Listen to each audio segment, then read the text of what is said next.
Es ist ein Kampf mit der Natur, der unvollkommenen Technik, den Zweiflern.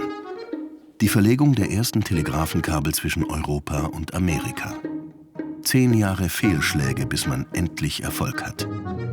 Stefan Zweig hat das hochdramatisch in seinen Sternstunden der Menschheit beschrieben. Ein Jahrhundert später ist ein Allgäuer Tubist von Zweigs Erzählung so fasziniert, dass er Morsezeichen in ein Stück Minimal Music für seine Band verwandelt.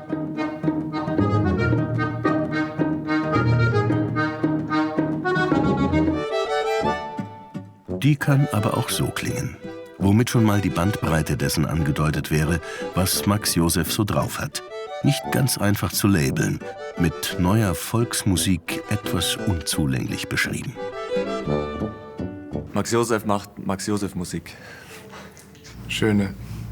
Ich mag die gern. Vielleicht etwas präziser? Die eigene Volksmusik. Die ganz eigene Vorstellung von Volksmusik.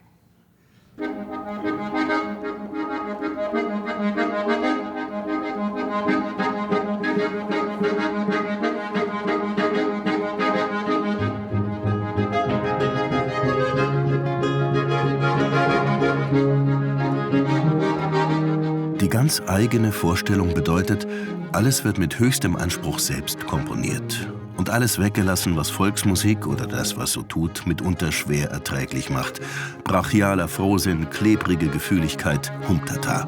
Stattdessen Ohrwürmer wie Run to Dana. Dana kommt aus dem Buddhistischen und bedeutet so viel wie Glückseligkeit.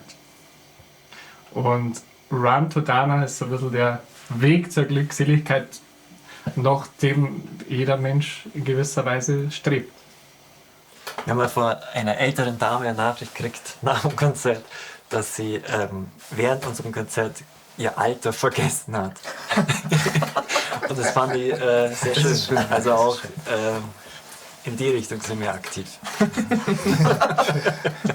Ihren Alten hat es gesagt, ne? Ihren Alten hat es vergessen. Na, Alter. Als Kontrast zur Leichtigkeit ihrer Musik drehen sie ihre Videos gern mal in viel Beton. Möglichst keine Blumenwiesen, Stadel, fetten Kühe oder was sonst so an Volksmusikinszenierungen im deutschen Fernsehen erinnern könnte. Die haben sie auch schon hinter sich.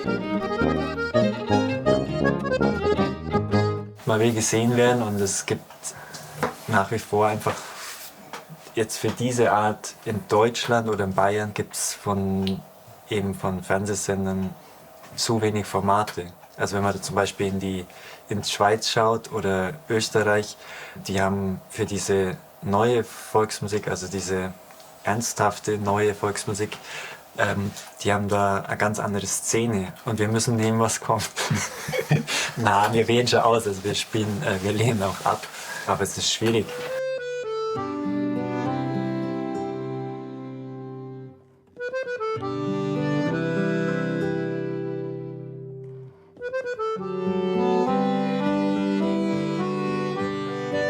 Ein Titel wie Samt ist eh zu groß fürs Fernsehen. Da steckt so viel Weite, Sehnsucht und Zärtlichkeit drin, dass es zur Bebilderung schon die ganz große Leinwand bräuchte. Hoffentlich dürfen Sie mal den Soundtrack zu einem wirklich guten Heimatfilm schreiben. Aber die sind ja leider auch Mangelware. Wir dachten, es sei eine gute Idee, die 4 vorm Max-Joseph-Denkmal zu filmen, weil sie gerne erzählen, sie hätten sich als Münchner Band nach dem Kini benannt. Bohrt man nach, geben sie zu, dass sie eigentlich eher so cool sein wollten wie die Indie-Rockband Franz Ferdinand. So war ein bisschen aber die Idee dann zu Max Joseph. Also mit Tuba ist immer schwierig in der Rockband zum Spielen, deswegen haben wir das so aufgefangen. Ja.